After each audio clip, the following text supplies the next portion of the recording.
Olá, boa tarde. Sexta-feira, 11 de setembro de 2020, está no ar o Boletim Guará. Começamos falando sobre a morte do empresário Eduardo Viegas, assassinado na noite de quarta-feira dentro de uma clínica veterinária. O suspeito do crime é o médico veterinário Daniel Leite. O crime teria ocorrido após uma intensa discussão entre os dois envolvidos. A vítima reclamou do preço cobrado pelo procedimento feito em um gato de estimação, não concordando com o valor do orçamento. Ocorreu uma primeira discussão que terminou após chegarem a um acordo. Porém, voltaram a discutir quando o empresário pediu a nota fiscal. O médico disse que não podia entregar a nota naquele momento. A partir daí, começaram as agressões verbais, que evoluíram para agressões físicas, que culminaram com a atitude tomada pelo médico, que disparou, segundo o levantamento preliminar, 9 vezes. A perícia ainda está analisando quantos tiros atingiram a vítima. Os disparos também atingiram a mão da namorada de José Eduardo, que não corre risco de vida. Segundo a polícia, a arma utilizada no crime seria uma pistola 380. Após o crime, o médico veterinário fugiu do local para escapar do flagrante. Como já se passaram 24 horas do crime, ele pode se apresentar espontaneamente na delegacia para prestar esclarecimentos sem o risco de ser preso imediatamente. Mas ele continua foragido. Hoje pela manhã, o repórter Jairo Martins conversou com o delegado Lúcio Reis, superintendente de homicídios e proteção à pessoa da Polícia Civil. Ele assumiu as investigações do caso. Bom, a dinâmica ela já está parcialmente entendida pela investigação, né? A motivação a gente já tem também ela bem definida, né? Um desencontro na discussão entre eles lá sobre valores e tratamento de um animal, que acabou levando a uma briga, né? Uma física mesmo, agressões com socos, né? E nesse momento aí, o veterinário que atendia a vítima corre para pegar uma arma de fogo que se encontrava em algum lugar lá na clínica que a gente não determinou, só com a oitiva dele. Volta, se aproxima da vítima e esfere vários tiros, né? Vários disparos de arma de fogo, que giram braço e cabeça da vítima, né?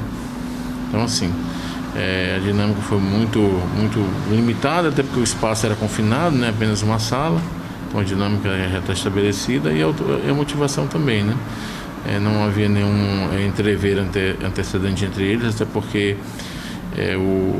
a vítima não era cliente daquela clínica, ela foi porque a clínica onde ele era cliente habitual, ela estava fechada, né? Então assim, por enquanto a gente vê apenas como um rompante, né? As vítimas e o autor não se conheciam, não tinham qualquer relação anterior, né? Os dois estavam vindo de situações rotineiras de suas residências, né?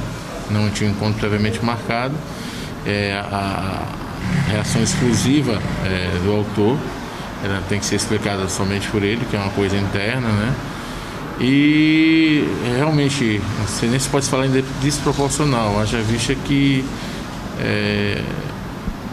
impensada, pode ser até coisa até pior, porque a gente entende que existe desavença de todas as formas, discussões, pode até haver vias de fato, né? E a gente acredita que se não tivesse uma arma de fogo naquele local, à disposição do autor, ora fugitivo, que o fato não teria sido enrolado dessa maneira, né? A produção da TV Guará entrou em contato com um advogado criminalista para falar a respeito do caso e explicar como é possível que o autor do crime consiga amenizar a sua situação. Em outra hipótese, até mesmo complicar, podendo sofrer diversas penalidades. Existem alguns calibres, né, de uso permitido e de uso proibido. Nessa situação, nós temos que saber qual seria o tipo da arma. Existe, por exemplo, um armamento de uso permitido, revólver 38, um revólver 380, que seria uma pistola. Então, esses se enquadram dentro do uso permitido. E do uso proibido seria uma pistola, a título de exemplo, que os policiais militares usam, policiais civis, as Forças Armadas, que geralmente as pessoas comentam muito, a pistola .40. Então, esse tipo de armamento, eles são de uso proibido. Não se pode o cidadão fazer o uso dela diretamente. Vamos falar sobre outro crime. A polícia concluiu as investigações acerca das mortes de Jesuíno Verde e Maria das Graças Cordeiro Mendes, pais do deputado federal Kleber Verde e do ex-deputado estadual Júnior Verde. Os envolvidos estão detidos, entre eles adultos e menores, que, dependendo da participação no crime, podem ser punidos a muitos anos de cadeia. O inquérito policial sobre os assassinatos dos pais do deputado federal Kleber Verde foi concluído pela Polícia Civil na última terça-feira. O Ministério Público recebeu a denúncia sobre crimes que envolvem 5 maiores, sendo que um morreu em confronto com a polícia, além de outros 3 menores que teriam participado dando cobertura para as ações. Somados os crimes, os suspeitos podem ser condenados a até 80 anos de prisão. Os responsáveis pelos crimes foram Fábio Conceição Cardoso, conhecido como Fabinho, Jefferson Silva da Costa, conhecido como Nhonhonga, Elielson Cardoso Paiva, Daniel Paiva, José Fernando Ferreira do Nascimento, conhecido como Elétrico, além de 3 menores que o Ministério Público, por questão da legislação que trata o tema, não vai divulgar o nome desses 3 menores. De acordo com as investigações que foram baseadas em provas testemunhais e periciais, os assassinatos foram cometidos em 2 séries de crimes. A primeira vítima foi Dona Graça Cordeiro Mendes, que foi torturada pelos criminosos. O exame cadavérico constante nos autos demonstra que ela passou por um intenso sofrimento e com o objetivo dos elementos é que ela falasse onde estavam esses pertences. Portanto, caracterizando também o crime de tortura. Eles também falaram sobre os detalhes da morte do senhor Jesuíno Verde. De forma a garantir a posse desses objetos subtraídos, o Daniel apontou uma cartucheira em direção à vítima Jesuíno. Nesse momento, o Fábio tomou a arma do Daniel e já desferiu disparo de arma de fogo em desfavor do Jesuíno, que ainda tentou se evadir do local. Não logrou êxito, foi alcançado e a partir daí também foi lesionado com golpes de arma branca. Tanto que o exame cadavérico constata também ferimentos corto-contundentes, além também do disparo de arma de fogo. Todos os envolvidos nos crimes estão presos preventivamente, mas apesar disso, na ação apresentada para a Justiça, o Ministério Público pede a complementação das investigações. O Ministério Público não vai ficar silente e não vai deixar de agir onde tem que agir diante de uma barbárie que foi perpetrada. As investigações, caso necessárias, continuem. Essa denúncia ela pode ser aditada no transcorrer da instrução criminal, já que é permitido isso dentro da nossa legislação processual penal, e principalmente também as investigações continuam com relação aos menores, que por força de lei nós não podemos dizer nomes e dar mais detalhes sobre isso. Para fechar esse bloco todo com cara policial, ontem o soldado da Polícia Militar, Carlos Eduardo Nunes, prestou depoimento no caso em que ele é acusado de feminicídio contra a ex-companheira, Bruna Alicia Fonseca, e de homicídio contra José William dos Santos Silva. O crime aconteceu no dia 25 de janeiro, dentro do apartamento onde o policial morava com a ex-companheira. É aquele caso que ele chegou, encontrou o cidadão por lá e decidiu matar os dois porque supôs que o cidadão era amante da ex-companheira. Na audiência de instrução, o policial assumiu a autoria do crime e confirmou que a arma usada no crime era dele. Quando questionado sobre o que levou ele a cometer o crime, Eduardo ficou calado. Agora, defesa, acusação e Ministério Público têm 5 dias para fazerem as alegações finais. Depois deste prazo, o juiz da vara onde o caso está sendo analisado decide se o acusado vai ou não à júri popular. Fique em casa, voltamos já com o Boletim Guará.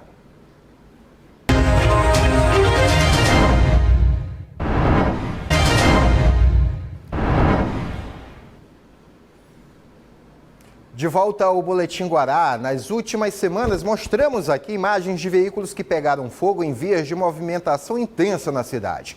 A primeira ocorrência foi debaixo do viaduto do Café no Outeiro da Cruz. A segunda ocorrência foi bem perto de onde aconteceu a primeira, ali mesmo na Avenida dos Franceses. Frente ao Detran, uma viatura da Polícia Civil foi tomada pelas chamas. Anteontem, um veículo pegou fogo na saída do túnel da Coab. Com tantos incidentes deste tipo, fomos em busca de uma explicação para o que pode ter provocado cada um deles. A reportagem é de Eduardo Gomes e Joel Oliveira. As cenas impressionam e assustam os condutores. Veículos que de uma hora para outra pegam fogo e são danificados totalmente. De maio até agora, pelo menos 4 carros foram incendiados. O último caso aconteceu quarta-feira no elevado da Coab. O veículo ficou completamente destruído. As causas do incêndio ainda são desconhecidas. No mês passado, este carro também pegou fogo próximo ao viaduto do Café. 2 pessoas estavam dentro do veículo, mas ninguém ficou ferido. Também no mês passado, este veículo pegou fogo na Avenida dos Franceses e teve perda total. No meu ponto de vista, que eu trabalho com elétrica já há mais de 25 anos, má ligação de farol de milha, má ligação de aquelas lâmpadas Xenon, né? Má ligação de som, tipo assim, com um fio que não é compatível com a instalação do carro, né? E mal instalado, né? Provavelmente foi o refil mal instalado, entendeu? Pode ter sido isso aí a causa do incêndio dela. O caso que o seu Wagner alerta foi neste veículo que pegou fogo na Avenida dos Holandeses. O proprietário disse que o fogo começou próximo ao tanque de combustível, com um veículo em movimento. Nesta oficina, vários carros chegam nesta situação. Este veículo também foi incendiado após o vazamento de gasolina. O mecânico alerta que esses acidentes podem ser evitados, caso seja feita a manutenção regularmente. Tentar evitar ao máximo instalar acessórios sem o conhecimento de um profissional habilitado, né? Muitas das vezes também os próprios donos que ficam olhando no YouTube, entendeu? E tenta eles mesmos instalar, aí acontece isso aí, mano. Seguem as buscas pelo adolescente que foi tragado pelo mar na tarde da última terça-feira na praia de São Marcos. Equipes do Corpo de Bombeiros têm feito uma varredura ao longo da costa marítima de São Luís para tentar encontrar João Lucas, de 15 anos de idade. As buscas estão sendo feitas diretamente no mar e também pelos céus, com auxílio de uma aeronave do CTA, o Centro Tático Aéreo. João Lucas aproveitava o feriado do dia 8 de setembro com amigos da igreja, quando eles foram surpreendidos pela força da maré. Dos 5 jovens, 3 escaparam sem a ajuda de terceiros. Outro jovem foi resgatado pelos salva-vidas. Apenas João Lucas segue desaparecido. Hoje, pela manhã, as buscas foram retomadas e até o momento ele não foi encontrado. Agora uma pausa para uma dica. A gente sabe que neste momento difícil toda ajuda é bem-vinda. Por isso, a Equatorial Maranhão traz de volta a promoção Energia em Dia. É uma promoção pensada para realmente ajudar as pessoas. São sorteios todo mês de 1 ano de supermercado de R$500. Isso mesmo, 1 ano de supermercado de R$500 por mês. É uma boa notícia, né? E tem também 2 sorteios mensais de 1 ano de bônus de R$250 para pagar sua conta de energia. E ainda, prêmio extra. 15 casas serão contempladas com 12 mil para a troca de eletrodomésticos e reformas. E no final da promoção, tem sorteio de um carro 0 km. Vou te falar, hein? São prêmios que vêm na hora certa, justo quando todo mundo está precisando. Para participar, basta estar em dia com a Equatorial. Não fique de fora. Faça o cadastro em energiaemdia.equatorialenergia.com.br. Mais do que nunca, neste momento, conte com a energia da Equatorial Maranhão. Vamos ao intervalo. Não saia de casa porque voltamos já com o Boletim Guará.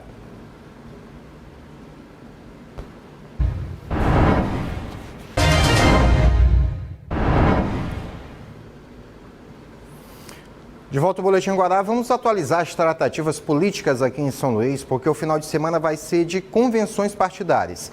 Amanhã, Duarte Júnior oficializa a candidatura dele. Quem também está com convenção marcada para estes dias é o pré-candidato Eduardo Braide. Ele ainda precisa definir quem vai ser o vice na chapa.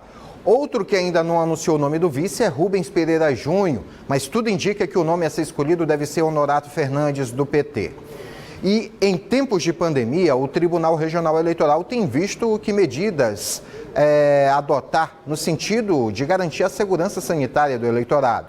Por isso, lançou um plano que prevê a ausência nas urnas de quem tiver com problemas respiratórios. Mesário há 10 anos, o professor André Câmara, neste ano ainda está cheio de incertezas de como vai ser o trabalho no dia da eleição, mesmo reconhecendo os esforços das autoridades para garantir a saúde de colaboradores e eleitores. Então, nós não sabemos ainda quais os protocolos que serão tomados pela Justiça Eleitoral para a proteção dos mesários. Sabemos que eles vão criar as condições necessárias para que ocorra na melhor maneira possível. Mas enquanto nós não passamos pelo treinamento e enquanto nós não chega o dia de fato da eleição, nós ficamos apreensivos. E se a situação de pandemia traz dúvidas para mesários, ela também pode afastar os eleitores das urnas, o que já é uma tendência nos últimos anos. Em 2018, quase 30 milhões de pessoas não votaram, ou seja, 20% do eleitorado brasileiro. Aqui no Maranhão, a abstenção foi de 20,54%, o que representa cerca de 930 mil votos. Para este cientista político, essa tendência de ausência nas urnas pode ser maior ainda este ano, mas não só por causa da pandemia. Seria a melhor forma de protestar não é se abster e nem tampouco anular seu voto. A melhor forma de protesto é justamente comparecer às urnas e consagrar o seu voto, escolhendo os seus candidatos de forma responsável, criteriosa, meritocrática, ética. E são alguns princípios que têm que ser levados em consideração no ato da sua escolha. No plano de segurança divulgado pelo TSE, eleitores e mesários que tiverem febre no dia da eleição ou tiverem testado positivo para a Covid-19 no período de 14 dias deverão ficar em casa, o que pode ser visto como uma facilidade a mais para os eleitores não votarem.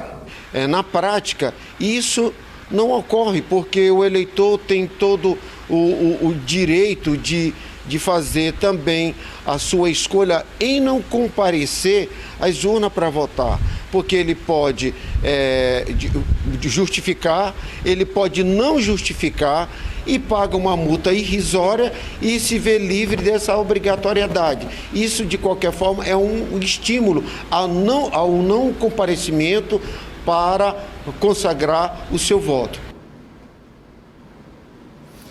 Acabou o Boletim Guará, acabou a semana. Agora, Fábio Bala, é só curtição. Mais notícias você acompanha ao longo da nossa programação e no Jornal da Guará logo mais à noite.